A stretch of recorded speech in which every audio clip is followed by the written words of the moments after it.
right, welcome everybody to episode 4 of the Philadelphia Portal. We will be changing our name since every time you Google the Philadelphia Portal, you get the defunct portal between Dublin and Philadelphia, even though it's not around anymore. But um, still messing up our algorithm, Sterling. Seemed good at the time. I don't know, but things changed. Yeah, we'll do it. Yeah. We had the idea first. I just want to be clear. People won't know that because we launched afterwards, but we've been talking about this for years. So today we have a really special episode. We're going to be talking about like a right now struggle that's going on within Philadelphia that's obviously connected to struggles going on across the country, around housing and dignity for unhoused people. And this has been a major issue. Obviously, it's been escalated, I think, by, Supreme Court rulings, just the overall climate against unhoused people in this country.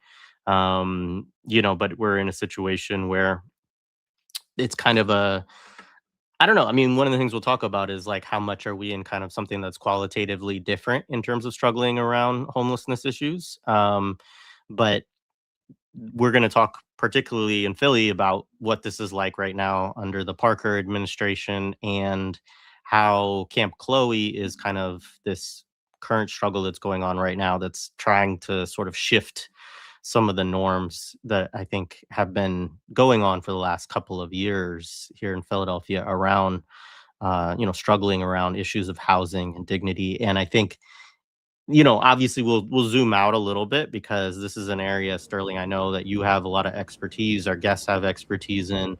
And so we can talk about it both in a kind of shorter timeline as well as obviously what's going on right now and how people can support, but then a little bit also of a bigger zoom out from Philly history, because Philly history has some really interesting struggles, which you've been a part of, and also which of course precede you by generations in terms of struggling around houselessness and so on. So that's kind of what I would say up front. Is there other things that you want to add before we introduce our guests? Just that I know I also think about it in the context of a lot of the international struggles that we've talked about. I feel like whenever we're talking about Latin America or Alex Savina, or we're talking about, well, like people are using drugs, like what's going on in the Imperial Core, like what's that situation like? So I feel like as we do this work, it's like super local and it's like about pieces of land, but we also want to always draw solidarities with people across the world, whether it's in Latin America or where I know, especially during the townhouse fight, there was kind of the connection between, it's like West Philly to the West Bank was like some of the search that were made because we were seeing the same kind of land grabs that I know Sheikh Jarrah was going on at the same time as the UC townhomes that was having a 40th market in Philadelphia. So I just want to just always have that in the back of our mind. I know I do. I always think about this. It's like always from the super local to the global. We want to have global solidarities, and that's the context we want to work on. And also, especially just thinking about kind of I guess the Laura Shia, I would say it's like militancy, but it's also kind of just the oratorical consistency to we're like always like trying to tell ourselves and also our allies to like do better in terms of having solidarities with people not in with other whatever you want to call it, but the global south or anything, or people at least not in this nation state. So Absolutely. And there's always a lot to learn from those contexts too, because a lot of times there are struggles around these issues that are, much more advanced and much more militant also than what a lot of this can look like within the Imperial Core. Not that there aren't moments where we see more militancy taking place. And so let's bring our guests to the show. And I know Mar was having a little bit of an issue hearing, but I hope that we'll sort that out. But why don't both of you, Aaron and Mar, just introduce yourself for a minute, and then after we do that, let's introduce Camp Chloe and talk about what's going on down there in the struggle, because I know all three of you have been down there. Hi, my name is Aaron, and I got kind of connected with these residents and with this location. I used to work for a nonprofit that got grant funding to do harm reduction work, and within that, my role, I was tasked in the counties of Philadelphia, Montgomery County. We were supposed to hit other counties, but those were kind of the two that we focused on, and our role was to go provide encampment based outreach to people, and this was just providing food, clothes, harm reduction kits, kind of anything that they needed if we needed to connect them to case management. A lot of the times that wasn't the case, but when we started looking around Philadelphia and where to go in Philly, I knew, being in South Philadelphia, that there were people who were residing along what we call the Walmart Pier or the Delaware River Trail. So I had us go down there with our wagons one day, and that was the first time that we went, and I started meeting everybody all along the different piers. And that's how I formed the relationships that I have today with a lot of these people. And within that work, I got my first doses of what it means to be swept, what it means to kind of be homeless, the legislation that's up against this. I was very green about it. It was very just me doing outreach and passing out supplies to people. And then I started asking questions about administration, about legislation, about rights, about housing, about rights, and just getting closed doors or non-answers or anything. So I guess all that to say that fast forward that into present day, and now the residents have been kind of swept to what appears to be the last remaining plot of land in this area that they can occupy. And so we really have to hold fast. Where did they go after this? That's how I got connected with this particular population of residents. Yeah, thank you. I know Mar is trying to work out sound issues, so should be right back. But maybe we could say just a little bit more about camp. Oh, here's Mar. Mar, can you hear us all now? Okay, now. Aaron, Hello? can you talk? Hi, I can hear hi. Really? Hello. Okay, great. I can hear you both. Awesome. All right. So I missed all right, some cool. things. No, it's all good. So we just have done introductions basically at this point, Mar. So do you want to introduce yourself and then maybe say a little bit about how you got connected in with what's going on at Camp Chloe? Sure, yeah. So I'm Mar. I am a harm reductionist, not professionally, but it's what I do in my time outside of work. Been doing it for about 5-6 years. Was primarily involved with Community Action Relief Project for about 6 years up in Kensington, and I was living up around that area. I moved to South Philly this year in the fall, and so I was very interested in getting connected to that work that's happening down here too, and so got involved with folks I know that are doing outreach down here. I started working with them in January. So my relationship to Camp Chloe and the residents that live there is relatively new, though it's also grown kind of quickly because I've gotten connected by the folks that have had relationships to these people for, years. And so it was a bit of a warm handoff and trusted people for me to get looped in with. So that's how I got connected. Great. Thank you. So Aaron, you were talking a little bit about kind of the climate of sweeps that this group of folks that are at Camp Chloe now have kind of dealt with, and this question of sort of where else to go.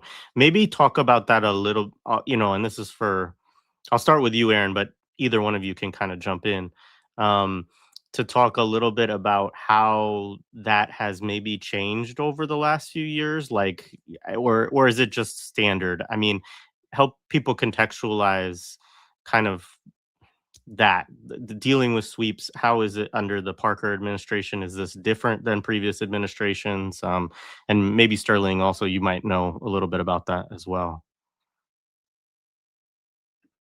Oh, sorry, you're muted. Just yeah. I wish that when I started doing outreach for this community, I understood the political quagmire I was walking into. I don't know when these parcels of land were sold. I just know that now every single one of them is private property, which is convenient for the city because it helps them circumvent the rights of the residents who occupy them. There are probably 8 piers.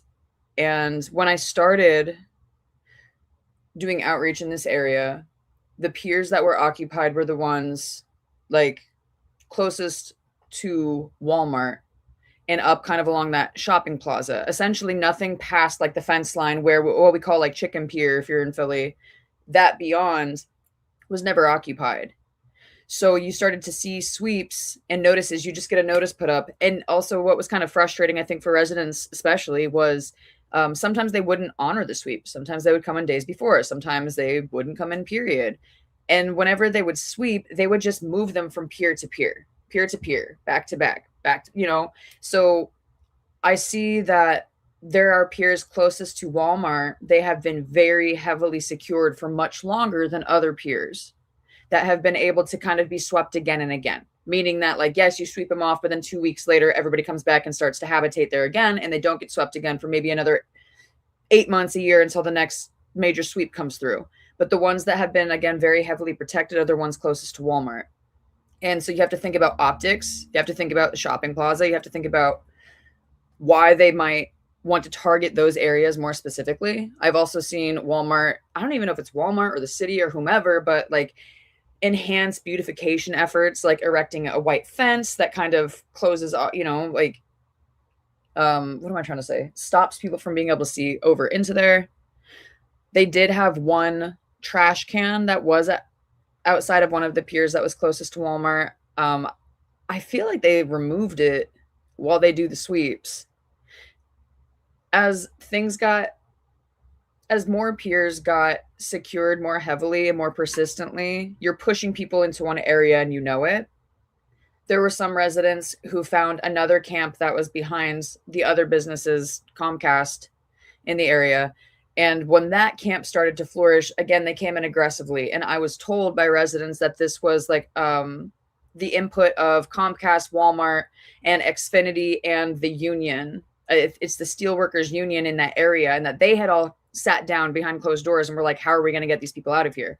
So they came in with literally bulldozers and chainsaws and cut down the trees while the people were there, forcing them out of that area. So these have been aggressive sweeps for a very long time.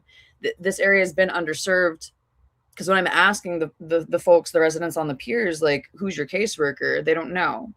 We don't have anybody. Nobody comes out. If outreach comes out, yes, so the city can say like outreach is there, but they're not there with like socks and sandwiches and water. They're literally there. Are you ready for shelter? Are you ready for treatment? And that's it.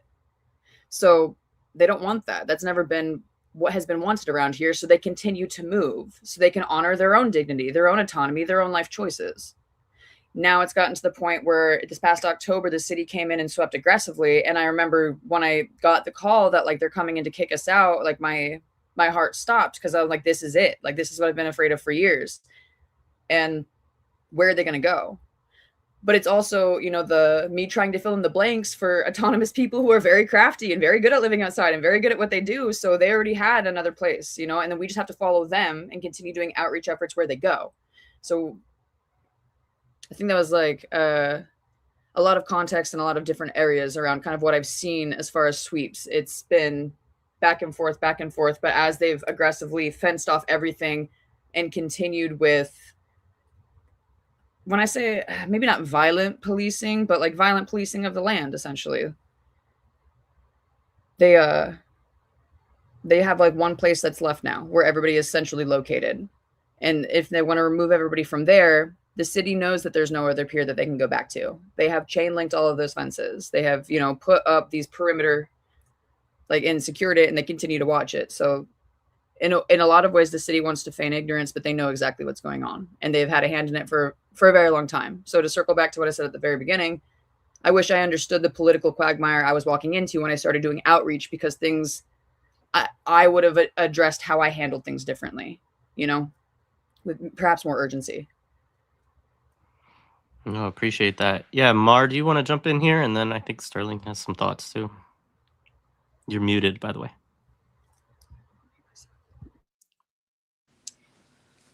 Yeah. Could you do me a favor? Give me a little booster of your initial question too, just so I can think that through. Well, just sort of, I'm interested in how the climate for unhoused people has kind of progressed over the last few years, right? It's kind of a question of whether this is business as usual in terms of the kind of culture of the city around sweeps and around, basically how the city seeks to deal with unhoused folks, to put it in fairly not the terms that I would want to put it in, right? But that's sort of the way administrations think about it, right? Yeah, so I was just curious if you have thoughts on that in relation to this moment. Yeah. My personal experience is I'm relatively new to the way that it's looking and the way that sweeps are looking down in South Philly.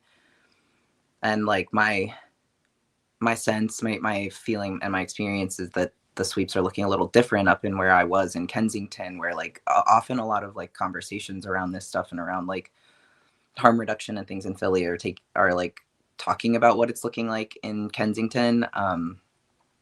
My experience of sweeps there are a notice going up and a really, really large police presence coming out. And a lot of the way that that's being tackled is a lot of arrests and picking up, not just sweeping and trashing people's things, but also picking people up on obstruction of the sidewalk types of charges,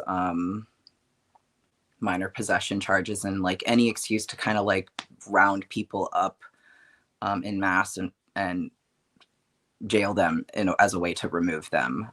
That's the way it's looking in Kensington. And if anything, I would say that the last few years I've definitely seen an increase in that. There were small little police precincts added to the area, specifically to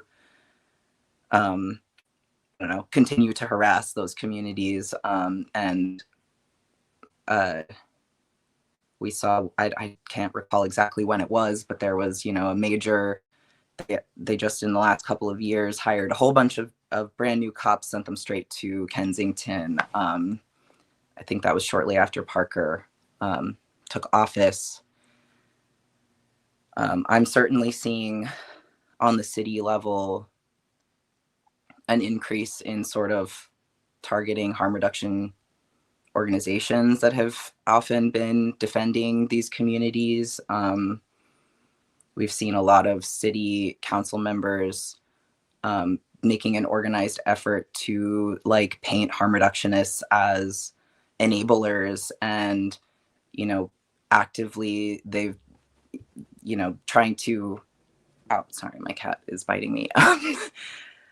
Actively pitting housed neighbors against their unhoused neighbors. I don't know what more I want to say on that right now, I guess. Losing my train of thought a little bit, but that's a lot of what I've been seeing the last few years. Yeah, thank you. Yeah, and from my perspective, I've been mostly, I would say, I do most of my work with our land trusts. I feel like I'm really more in tune with people in Center City more than Kensington or South Philly, but I feel like I still stay connected to the people that I know there. And when I say more connected, I mean people are out there every single week doing outreaches, supporting people, organizing with them. So that's those sort of relationships are things that you can't there's no shortcut to that. So even if I'm close by, I want to rely on people that are going every week. So and I think we're I think some of the shocking stuff that has happened since the Parker administration started, as they kind of want to be this make Philly into this world-class city, quote unquote, but like based on what they want, it's a lot of criminalizing like outreach. Like, so they really see us as the enemy.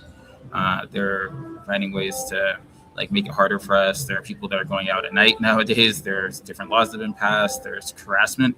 It's like we don't even talk about this stuff. There's constant harassment by the police or of outreach workers that are just like trying to like feed people, or like if you're going to one park, they will say like you can't be here, right? And it's like just a group of people sharing food and stories, and they're like have to like go up to you and say you can't be here, right? So like there's that whole like administrative and like the media part of it is I'm surprised that we even got any coverage in this context because but like I think if you make enough noise and you organize hard enough, you get coverage, and I think they know that too. And I think I don't know, I feel like one of the most undersold things about stories, I feel like there must be a way to document it further, but like the way that the police just grab people off the street and then just drive them to some of the religious treatment places. Like you talk to unhoused people and they will tell you, it's like, oh yeah, I was there. Or they just grabbed me. It's just, but like that sort of stuff is not, people don't think that happens. Like when they're talking about people grabbing people off the street, it's like, that's the side. Yeah. That's what they will pick you up off the street. It'll be in the morning and they just like put you in the back of their van and it's like treatment or jail. It's like, they tell you, and these are like things that are happening extra legally. And it's like, we don't even know what to do about them. Honestly, I wish there was, I don't know. I know that's the sort of stuff that I just don't know what to do about it because it's really happening. Thank you. So what I think would be useful to go to next is to talk a little bit more specifically about Camp Chloe. We've kind of set up the context for it. I mean, I think talking about maybe a little bit of the organizing approach and strategy here, as well as the demands, because there are demands associated with this. There you all have been able to successfully, get coverage from local media. There is, a kind of response set up to be prepared for sweeps and things like this, right? And so I think it'd be useful if you all could kind of set like, given this context, like, what are y'all trying to help the folks down there accomplish? And yeah, we can go in the same order. So Aaron, why don't you start us? Okay, so when I spoke with organizers on the ground today, I reiterated or just expressed, I feel like we have like a three-tiered, like a three-headed hydra, if you will, that we need to feed. One of it is the political element. We have to keep political pressure. We have to make this publicly uncomfortable for them to continue to back. The second is media pressure. We have to continue to raise awareness in the media, get these stories talked about, shared, spread. And then the third is we have to be vigilant and ferocious with our on-the-ground support, because we know that one of the tactics that they will use is to mentally fatigue us. They know that we're doing this as volunteers. They know that we have 9 to 5s. They know that, whereas like the police, it's their job to be called to do this at 8 a.m. if they want to. They know it's quite difficult for us to continue to mobilize 40 plus people to come on site. So us just talking with everybody, sharing the little victories, winning in the wins, being realistic. And we're talking the whole time, okay, we have to talk strategy. At a certain point, it might become more pragmatic for certain people, excuse me, to mobilize to help people relocate than it is to hold the line, keeping the protections and the dignity of the residents intact as the forefront. Who wants to be arrested? Nobody there wants to be arrested, And also when we're using media and press as a tool to help us amplify the story, just telling the truth to them, having them think through this anti-homeless legislation. Think critically about this. Does this make sense? I do not see homelessness as attached to substance abuse. I don't. There might be causation does not equal correlation. And it just so happens that they've utilized that as a tool of propaganda successfully for a very long time. for people to assume if someone is in this, if they're on that side of the fence, if they are living in a tent, it's because of X, Y, and Z. That's not true. You have people in high-rise apartments who take Xanax every day. You know, people who cannot wake up without caffeine at 5 o'clock in the morning. So this is not about substance abuse. This is about coping. This has to do with mental health. I would say more so. I would say more people use substances to cope with mental health. So just trying to really appeal to the media masses so that we can get as many folks who are you and me, who are at their houses, who are wondering how they can plug in. I want them to feel personified by this struggle. I want them to feel themselves in how we're showing up, or even the people who are receiving help, but not in a way that it's martyrdom, in a way that this is just what humans do. We are just neighbors. We are just your community members chipping in. You don't owe me anything. If I was hungry, and I've been hungry before, and they've given me food, you know, this is it's a very normal human thing to want to stand up for the dignity of your neighbors and to want to not see them displaced because somebody owns a piece of land. And again, this land is in an area that is not residential. They're not disturbing anybody in a neighborhood. You want to displace 20 people and then start dealing with all of these different calls throughout because you're going to put them in residential spaces. Where they're at makes the most sense for them to continue habitating. It's close to resources. They take care of themselves. They know this area. They protect each other. And yeah, so I don't know if I lost the thread with that, but I think that, you know, you hear what I'm saying. Like it's not only practical because obviously we're coming at it from a humane standpoint. This is just like ethically what makes the most sense to do, and like no duh. But if you come at it even from, some people have to be persuaded with money.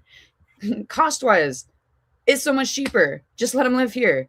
Get a dumpster. Pay for it to be removed every week, get showers, hand washing stations. You know, you guys want to talk about ending the spread of communicable diseases. Why on earth would you take a place where all of these people could get resources and then spread it out to all of the different neighborhoods? What are you actually afraid of? What's going on here? You know, it's trying to appeal to all of these different propagandized tactics that they've used, because they'll just hit you with them over and over again. But just again, if we can think critically about this, and this I think is falling upon the organizers, the outreach workers, the residents, we just want them to have their voices amplified, have their needs and asks actualized, and to be able to have a strengthened argument when we go back to these political leaders who are telling us you're asking for too much. You know, this is not realistic. That's not true. Because not only is it realistic, it's easy, it's imaginative. We've already been doing this in practice, and it's cost effective. So what is the issue? Just say you want to kill homeless people if that's really it.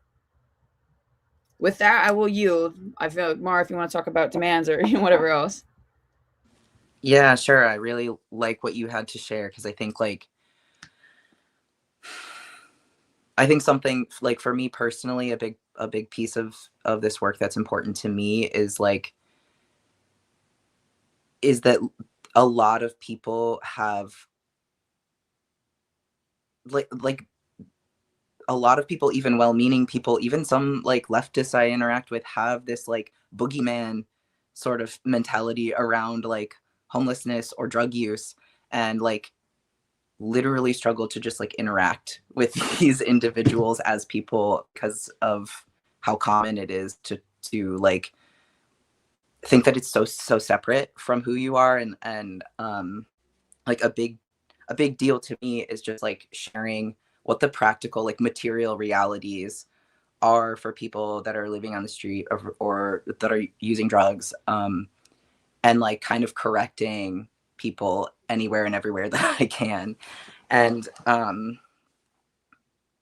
regarding like this camp specifically, I think a really big thing I've been talking with a ton of people about is that like is talking about like, it feels like the city's entire strategy is that they think that they can like punish in order to solve this, and are just pouring resources into policing and try to like punish and like make people deterred from doing these things. But it's the things that people are doing are just trying to survive. They're trying to eat, they're trying to find somewhere to sleep that's safe, they're trying to stay warm while it's like raining outside. Everything you have to do when you're living outside is like 1,000 times harder. Your blankets get all wet, and the next day it's a cold day, you're spending your entire day trying to dry your shit back out or get something else because you are going to freeze tonight if you try to sleep with that tonight, you know? And the cities, like even in current budget talks are, you know, like there's so much talk about shelters, and there's just so many people on the ground, harm reductionists, all types of people are just like, people don't want the shelters right now. And so many people take issue with that. And when people don't take those offers from outreach workers, they're treated like they're just not complying and they're just being stubborn. But there's no like questioning of like how much of your autonomy is stripped inside of these spaces. And like a conversation I keep having at the encampment with folks is that like an encampment is where like you get autonomy, you get choice over who you are in community with there. You get to create the structures of safety that like keep you all safe and help you care for each other. Like that cannot be understated how important it is to be able to like self-select who you're in community with in this type of situation. And like, I don't know, I'm even thinking of like a person I'm connected with there who like just got a shelter connection just weeks ago. I drop her off at the shelter. I connect with her a week later again. And, you know, she'd already been expressing to me on her way there that she was like feeling some nerves about being like, my whole life, everybody I love, all the people I'm in community with are down here in South. And this shelter is up in North Philly. And she can barely take a bus. She doesn't have a phone. She doesn't have a watch to know what time it is. And you know what? Days later, she was kicked out of that shelter for not making curfew. And she was also, when I dropped her off, I went inside with her. She was told by people at the front desk that she would be connected with a caseworker the next morning. I checked in. They never connected her. They kicked her out a few days later. And then she can't be reached again. Now she's been kicked out. Like, I can't even find her. And so how is an outreach worker going to find her to like reconnect her with something? She's back at square one, if not like further behind, you know? So like something that is attractive about harm reduction work to me is that like these are a ton of creative people coming up with like very practical solutions that are actionable right away. And like, so the antagonism toward like harm reductionists who are just trying to present like solutions that work instead of punishment and policing can be really, really frustrating to deal with. As far as demands on the ground, those. Yeah, I can pull that up. Yeah. I think. Yeah. Yeah. So. I can read it and then you all can correct because I can see this a little better than it might appear on the screen. But what I see here is establish sanctioned encampment. So designate safe sleep spaces where people can legally camp that provide basic hygiene and safety with a fixed address. To implement a property receipt system. Every item taken during a resolution, I guess that's a sweep or something, must be logged with physical receipt and property advocates, not the police, should oversee cleanups to ensure tenants and personal belongings aren't thrown in the trash.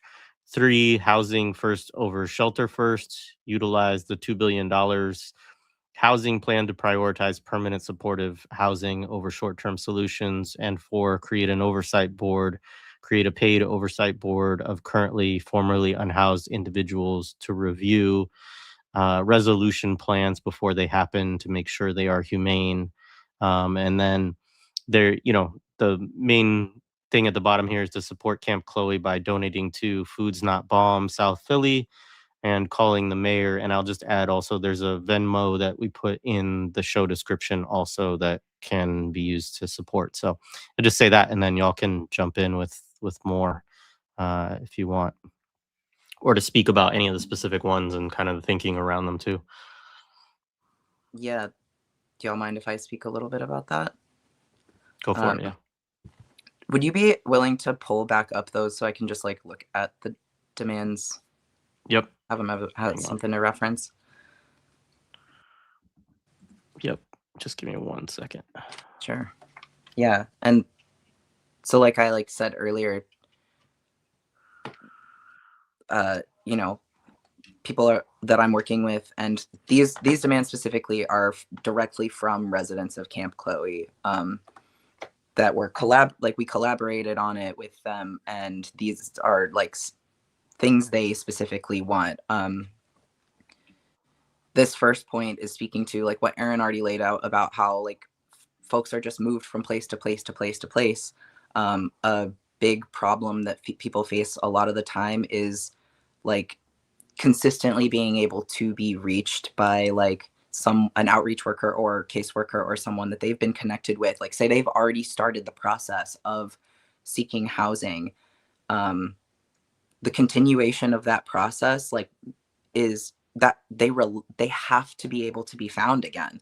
But if people are continuously swept, and these sweeps often happen where they roll in and they just trash everything in there, and they're not supposed to. They say they won't, but that's what happens.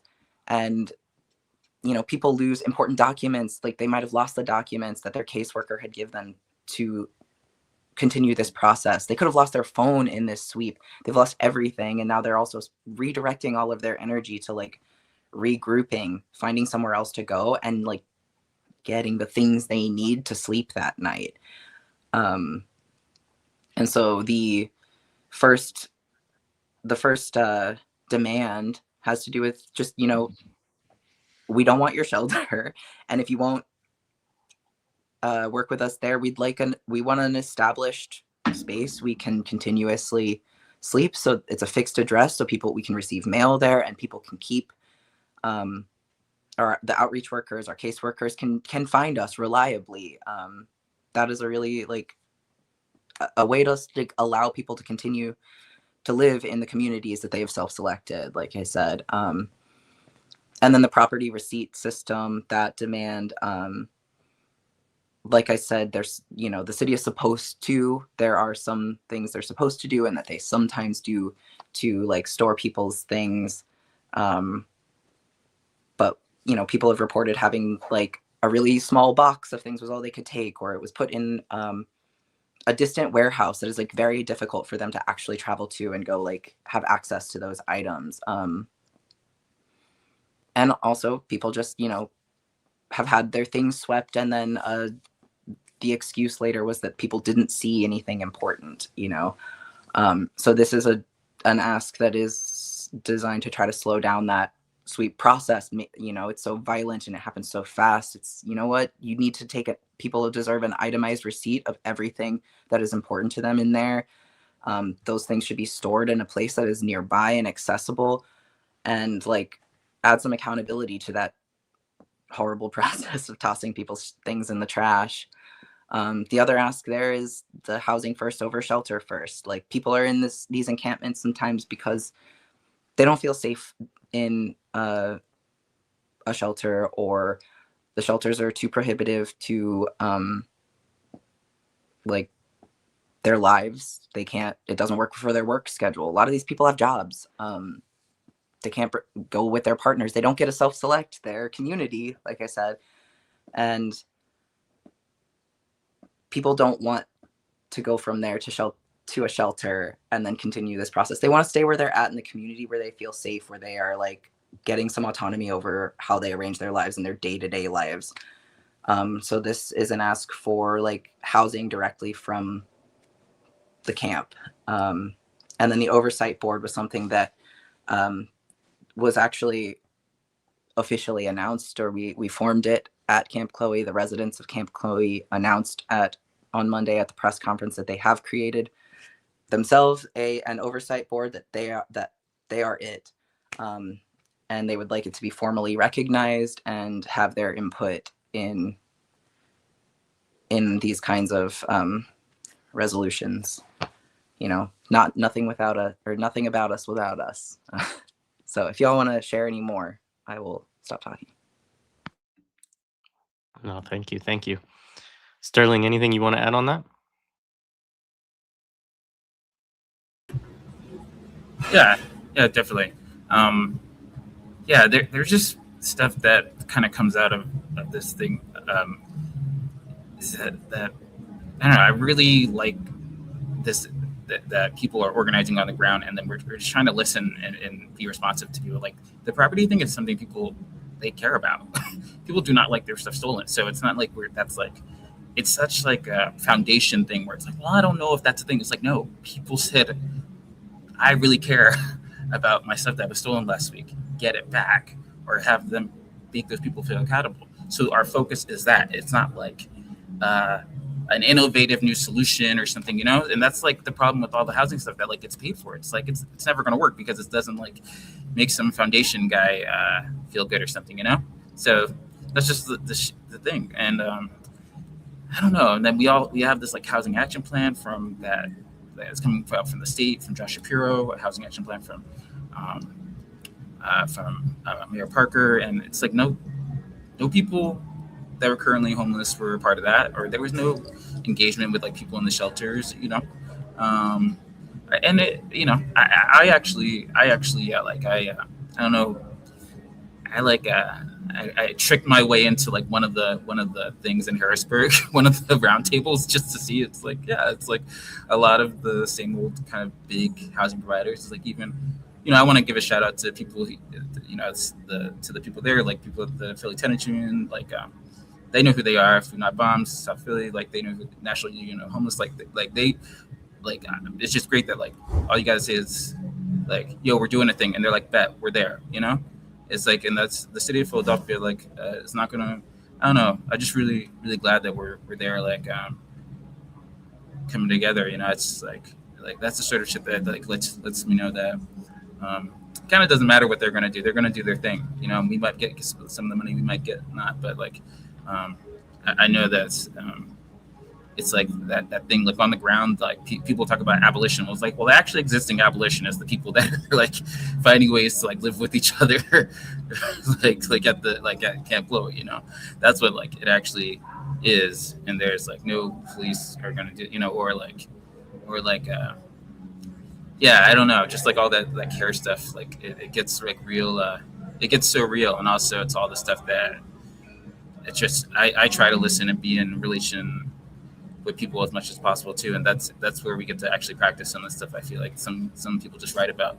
So I'm at a conference, so I'm seeing a lot of things where people write about stuff that they don't do. So I get like a little bit like like, do you guys actually like go out and talk to people or actually organize with like communities or not? You know, so yeah. So I don't know. That's why I'm a little about that, but yeah, that's all I got.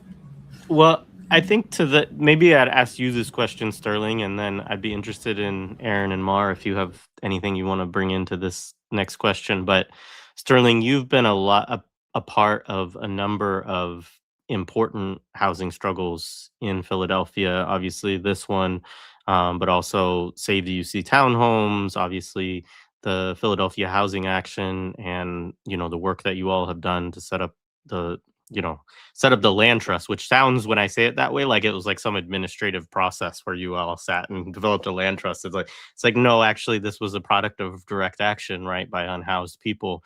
And so I guess the question that I have for you kind of is, and I know not all of the struggles work out right the way that you want them to, sometimes, and you know there's a range of success and less success, right, based upon kind of a whole bunch of factors, many of which are outside of your control often when you engage in these kind of struggles, right? But what is it for you, some of the importance that kind of separates when you feel like something like this has some potential to it versus, like, I don't know if it's a set of processes or if it's the way that activists approach these struggles or unhoused folks approach these struggles, right, that give it some kind of potential to like move the needle or make a difference, right? Because I feel like part of what this struggle is right now, right, is folks saying, okay, like enough of the way that things are currently going right now. And some of us are going to take a stand specifically on that. And that's a different approach than people sometimes that, and there's a lot of different approaches to this, right? But sometimes people are just kind of managing the way things are just being administered by the city in some way, if that makes sense, right? So it's like you're supporting unhoused people, but you're also not really putting a line in the sand or being antagonistic with the forces that are working against you. And so I'm curious for you, I know this is kind of a rambling question, but if in that there's something that you would want to, talk about or note for people. I mean, I think that, to be honest, it always is about what is happening before the thing. It's like somebody will ask, well, how did that thing happen? And for me, a lot of people come in and out of the city, but like I've known like Mar and people in Soul Collective and people in Carp. I don't know if I should say their names. I don't know. I want to give them credit, but like I don't know if I should say people say, but like I've known them. So it's not like that is. So we have a lot of things, I don't know. They know my idiosyncrasies. Like I don't know, sometimes I yell, but then I'm like, oh boy, that was too much. It's like, all the little things about this, about each other that is, but that we know that we're going to show up for the thing. Like we've been the city council, we've been fighting the wellness court, we've been fighting the recovery village, which is just like this 600 person, like weird treatment jail that they have opened up and that we're, still fighting. But, all these things, like we've been fighting over the years in Philly, and also people, a lot of the thing around like the urgency of this is because people die when they go to jail. They die within 72 hours. People are dying, and it's like that's very, I don't know. I will say there's a mix of that thing where like we have been doing the work with each other, and it's like, and also like as we're doing this thing, we like see the people down south like seeing like building capacity over things. So like I will say there's something that can't be predicted, but like something like this is like, oh wait, the people over here were building. I don't know, Aaron, just like the way that you are like just saying those things, like laying things out, like I don't know, I just really jive with it, so some things are just like coming together to make us stronger. And but I will say that it's like it's the years before, right? It's the years before that like make these moments possible and for us to withstand the state. I mean, let's face it, we know that they can do, but like we're gonna at least try to make it as hard as possible to be able to do what they want to do. I know they got guns, I know they got money, they got whatever, but I'm just saying, like, we're going to withstand and resist as much as we can. So, yeah, y'all go. Yeah, Aaron, go ahead. I do. I like what you brought in about, because it is like it's the same struggle, and we are like a family. We are going to have disagreements. We are going to have people we do not fuck with that we're organizing with, people that we don't like, but you still put it aside because we need to unify if we're going to stand if our little candle is going to be up against the wind of the state. And I've had like people have organized within this area for years. I've yelled at everyone, this area needs services, blah, blah, blah. Like when I got fired from my job doing outreach in this area, I just started coming down with the wagon by myself and then yelling at the other groups in South Philly. And I say yelling because I was, I had no time for their excuses, right? I'm used to it from the state, but you guys know there needs to be people down here. We need to know these people. They're being underserved. They're being underserved. We need more boots on the ground. Some harm reduction groups were like getting, it wasn't like a grant, but it was kind of like a payee role. And part of what they had written into that was the services down Walmart Pier. And so when I like was removed and the services had effectively stopped, I rose a stink about it. Again, we have to keep ourselves accountable too. If we're going to take money, if you're going to take any type of money, then these people need services. I don't care if you guys are at capacity, then give me the money. I'll go do it. I'll go do it anyway. It's not about money. It's about them getting services. So it's like that argument happening for years behind the scenes meant that there was now a smaller network growing and growing and growing, becoming more consistent, to the point where now like spam forums last year, it was like, in the wake of kind of an implosion of some interpersonal things happening in harm reduction syndicates in South Philly, spam was born. And I like what Sterling had put in the chat, that you become one of the useless nonprofits when you just will take the money and not do the services. And that was my whole point. And that's why I was so angry, because I was working for nonprofits that were taking the money and not doing the services, which is part of why I got ejected, you know, because I'm telling them, you guys cannot take money. Like the place that I was hired for, we had grant money for 5 counties. And like I had previously mentioned, we only serviced 2, Philadelphia and Montgomery. I'm proud of the work that we did there. But for me, I'm thinking, why are we taking this money from other harm reductionists who are actually going to be boots on the ground doing the work in the counties that this money has been given for? So if we are able to stand up as a community of people who, again, sometimes don't like interpersonally like each other or align or whatever, we have to be able to put that aside. This is about a larger issue, and it takes all of us in all different forms to attack the state in the same ways that they oppress and attack us. I don't have the same types of tools at my disposal that Mar does, or Jared does, or Sterling does. But again, Sterling too, I like your urgency. I like how, you know, you'll pop at people too, because I'm the same way. And it's like, it's neither here nor there. It's not personal. It's very personal. You know, it's not personal to you. It's personal because fuck the state. And I think I'll yield with that. Yeah, I think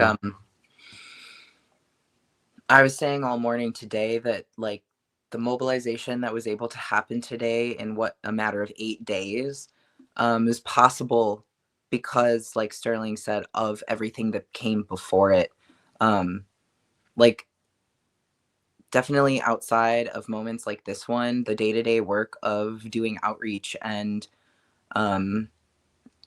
you know, going to organizing meetings, sometimes that can feel like a slog, and sometimes that can feel like you're like, oh my God, what are we doing? And sometimes that can feel like, are we doing enough to like move this? Or are we, like you said, Jared, just like managing this problem alongside the nonprofits? And that can sometimes be really demoralizing. But also I've been seeing in the city amongst like a bunch of very down harm reductionists, I've been seeing like an acknowledgement that like the community of harm reductionists is pretty atomized across the city because of interpersonal like struggles during that day-to-day work. But I have been seeing also in the last couple of years a very like organized effort to try to create like to work back against that, create more opportunities to build trust amongst each other and start forming like coalitional spaces and become a more unified force, because as you know, enforcement of our work, like policing of our work is increasing too, it is like critical that we start coming back together. But also like a lot of the rifts that have happened in between like people in this community are very like are things that are like pretty severe offenses too. And so like it is a like fine line you're kind of walking, trying to like rebuild. Like you have to move at the speed of trust in some ways. And again, that can over time, when like big emergencies like right now aren't happening, it can feel like a slog. It can feel like you're doing nothing.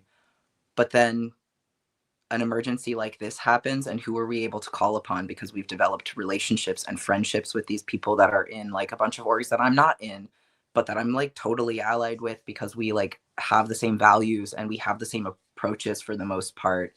And you know, I'm seeing for this effort, like we reached out to some people that like, or groups that like, some people don't work with people inside of those groups, but they work with like some of the members of that groups, and we will be resourceful enough to just reach out to those that we do trust, and we do come together. And some and I yeah I think I'll leave it there. Awesome. So I'm conscious of a couple of things, and you know, we can kind of wind down if you all want. But one of the things that I wanted to make sure is, one, just to talk a little bit like more than to give people context. You talked about all the people mobilizing, you know, this morning and so on, and so kind of what is happening day to day right now at Camp Chloe, right? How can people support, but also like bring it to life a little bit to people who don't have any context for like beyond what we've said about a group of people that are kind of on the edge of being swept out of an, you know, an entire area that they've lived for some time. You know, what has been being down there been like, and what is the context in which you all are kind of, taking a stand or struggling around this right now? Yeah, go ahead. I mean, I just want to say that, like, I mean, Aaron and Mark, I'm not there, but like, they just like were organizing and held out after like they said they were coming, and they did not come because of the organizing. So like, congrats on that. Of course, it's one day. We got more, but like, congrats. But yeah, go ahead. Well, and also, like, Sterling, you were there when they came through last Wednesday, and I wasn't. And there's nothing more torturous than, like, I'm on my phone looking at Signal blowing up, and there's a sweep, and I'm at work. And I'm snapping at everybody, and I'm in my head, and I'm checking my phone constantly, and I'm just like, none of this matters. I need to be with my people. I need to be with my family out there.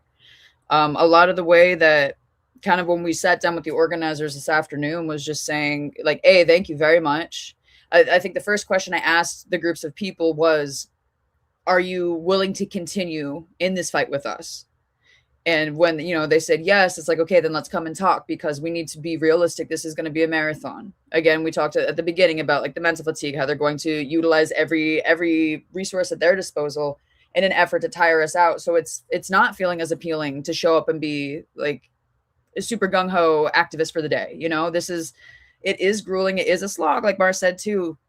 But it is inspiring. It is hopeful. It is nice when you have a day like today and you're seeing the residents and they're actually just like, what do you mean they're not coming this time? This is crazy. What do you mean I can stay here? Like, I've never felt this before. They've always moved us. This is rad. And I want to take a moment for that victory, but I also want to be strategic and pragmatic and play chess in my head like the fucking enemy will do, because we know that there's a reason they were quiet today. And now we don't have informants, or we have yet to locate new informants. Let me put it like that, because I like the way that that's framed better. And I just would like them to know too, if because I believe that they're watching us as well and figuring out our tactics. So I want to play my hand close to my chest, but I will say that we will be building efforts consistently. We will be having on the ground presence consistently. We will continue to watch and protect Camp Chloe. That's really number one. And I think I had mentioned it before. I see it as 3 different tiers: press, political pressure, and on the ground. That's it for now, right? Yeah, thank you. Anything you want to add on that, Mar?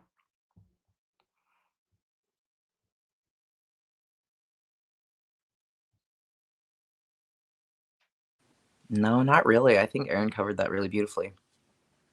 Awesome. So I guess the last thing I would say then, unless any of you all have something to add, would just be ways that people can support, maybe plug in if they're in the area, right? And then if they're not in the area, there's kind of like what they could, how they could monetarily support, but also, maybe in a bigger thing of, maybe they're inspired by this conversation and they're trying to think about, how would I start to get involved in work like this in the community where I am? And so that would be kind of my closing ask for folks. And Aaron, we could start with you, or Sterling, go ahead. Go ahead. Well, I mean, I just wanted to say that, I'm like, this is happening all over the country. These sweeps, these mayors are trying to push people as further and further to the margin. This is happening to more and more people. So when it comes to I would say that this is an issue that the housing lawyers should care about. When you lose your cases, like, people become unhoused and they have to live in their cars, they have to live in the hotels. The process of it's like homelessness is not like an open and shut light switch. It is like people are losing their jobs, then they're like becoming depressed. It takes such a long period. Like, you'll talk to somebody and it was like the process that like actually has them on the street was 3 years or 5 years, and then also the process to get back up off the street is maybe that's 5 years too. It's like these things that we want to say, like, the actual things that are happening. And that's not just here, that's like across the country. And I say it's across the country because it's like, these are actually HUD rules, all the things that we're talking about that come from the Department of Housing and Urban Development. It's like, there's a rapid rehousing thing from the street. Usually you get a year. We know people that have had that year housing voucher. And then if you didn't just magically get $1,500 to make rent instead of your subsidy, then they're like, oh, well, you have to leave now. And that's what happens, right? And even the things that we have around the process of talking to an outreach worker. For me, having people just give really personal information on the street to outreach workers is just not what should be done. It's a requirement with all these systems. At the federal level, they have these algorithms that you're supposed to show all your vulnerabilities, and that determines whether you get a shelter placement, or you get a rapid rehousing voucher, or you get the gold standard permanent supportive housing. But you better be on death's door to get that. You got to get your 17 points out of, or 14 points out of 17. It's these are the things that we have attempted to go our way to. I get so angry at it. It's there's a community of people that are trying to stay together, so they can't even do that because they got to get through the algorithm. And they got to go through personalized assessments that puts people all in different places. So instead of having an actual community that stays together and can actually work together, you got, I don't even know what to say. It's it's just BS. It's just this, what is this, And that's one of the problems. And if, they came up with this stuff during the Obama years, because it's supposed to be an efficient way to use resources or something. It's all this stuff is just I don't know. There's this thing. There's that thing that's austerity based. That's we got these limited resources, and they've got to make sure that the most vulnerable person has to go to this thing. And if person that's too much ability accidentally gets into permanent supportive housing, then that's the worst thing that could ever happen. Oh my goodness, Oh no, this person we didn't fit this they're just trying. It's somebody that's trying to fit shapes into blocks, and that isn't people. That's not human. You can't do that. That's the wrong thing. That's the thing that's wrong with it, So that's why it's not even that. It's you got to fix that system, because I know it. I know that we all see how that plays out on the and also the thing around disability stuff. It's you want people, I don't know. It's to disclose all their disability stuff out in the street and be all vulnerable and stuff like that, and get it's and then all this, it's and then you get all the home outreach workers that even if they are really nice, it's literally your job is to trick people into going into shelter, and it's that's literally your job, and they're so friendly, and that's their job, and even if they don't have anything to offer, it's still their job to do that. And I would say that all of us have probably been in spaces like that where we know that is our job, and it is it just makes I'll speak for y'all, but it just makes me feel sick. So I'm I don't want to do that. I don't want to do that.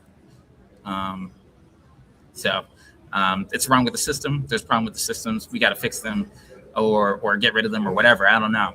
But the thing is, the fact of the matter is, these communities should not be broken apart. Because that's the first thing that the system wants to do. That's the first thing on their thing. They're you're too organized. You're too together.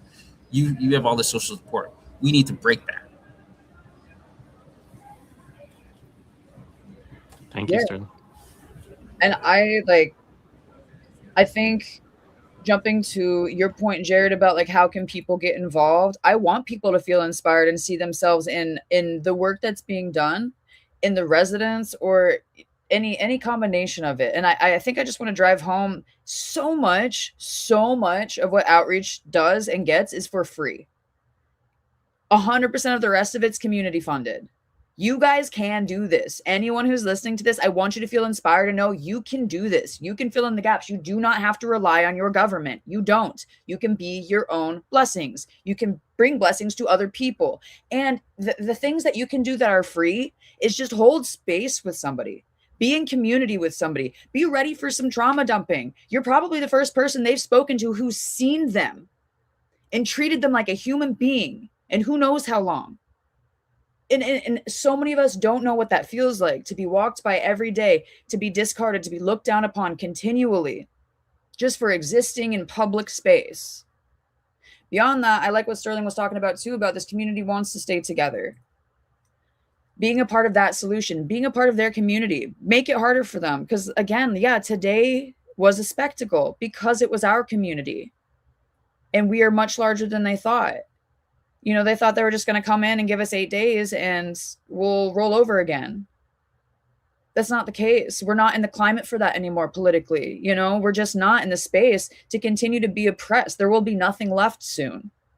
And that's across the country. I love the conversation about all of these struggles being interconnected, because it becomes so easy to see what the right path forward is when you see the struggles as being interconnected. It's not me versus you, right? It's our whole, like, it's the whole movement from here to Florida to, you know, Washington State, Grants Pass, Oregon. Like, we're with you too. When you guys lost that, we lost that too. It's all of us together working forward. And that's, I just think unity and creating autonomy within how we can participate with each other, so we are not creating more barriers or mimicking the structures that we are trying to dismantle, is part of the work that as organizers we do, holding space for each other. So again, if I could just drive home any point to anyone listening, this is your struggle too. And we are with you and you're with us. And we appreciate your solidarity. Awesome. Yeah, Mar? Yeah, like Aaron said, there, like, it is actually quite easy to plug in to work like this, to like support folks that are living outside. There are, like, I feel like a very like simple, like pretty easy start to anybody is like there are food distros all over. Like, joining a food distro, you can organize something on your own. I do kind of like urge people to be at the same time unpacking like any existing relationship they have to like a savior complex, because you also need to take care to not like go out on the street and act like you are like single-handedly going to save everyone out there. I will say it's not helpful to offer promises of like large, vast, like big promises that you can't actually keep. So keep yourself in check when you're doing that, when you're going out. Like, as far as like Camp Chloe specifically, there are like several Venmo like fundraising things going around right now, because what's happening, like, we're pooling funds for like, you know, we're fighting like hell for like the best case scenario to get as many wins as we can, and simultaneously like preparing for worst case scenario. We are collecting funds to be able to go out like every single day. We are getting some kind of request, like, you know, someone needs a tent one day. It rained last week. Some people needed like a new, you know, pair of pants or whatever. Like, we're bringing food when we come by. I try not to show up to camp empty-handed when I come there. So there is an ongoing like effort to raise funds so that we can bring out like daily asks, but also to have this pool of money so that like if we're you know, we're in a moment of like kind of preparing for like if there's an eviction, and if something happens, people are going to lose a lot of their things and we're going to need to replace it. And like Aaron said something at our press conference the other day, you know, a really beautiful moving moment of like, every time the city comes down and trashes a tent, we are there. We are working to bring another one, put it up the next day. And like, I intend to keep that promise and every day. And so like, continuously raising funds for this kind of work. This is work that is like really hard to get grant money for a number of reasons. Funds are always needed. We're really resourceful. We can get a lot of things for free. But money is always something we can use to continuously support our people, because they're getting their shit taken or whatever, something is happening to it. They're out in the elements, you know, so like there will always be need for that. Yeah, those are like ways to directly support. And yeah, Awesome. Yeah. No, thank you. And just for folks, if you're, you know, watching, listening, in the show description is one of the Venmos that you can give to. Another one, no, wait, this is what I wanted. Is here in the picture there, the Venmo FNB, which stands for Food Not Bombs -South -Philly. So those are a couple of different ones that you can give that are, you know, can be directed to support folks at the encampment. Thank you all for joining this. There was one question which was asked in the chat that I would kind of slightly adjust, but I would love to kind of pose it to you all, which is, are there spaces y'all are targeting to convert into actual housing or land to help build housing for those individuals you assist?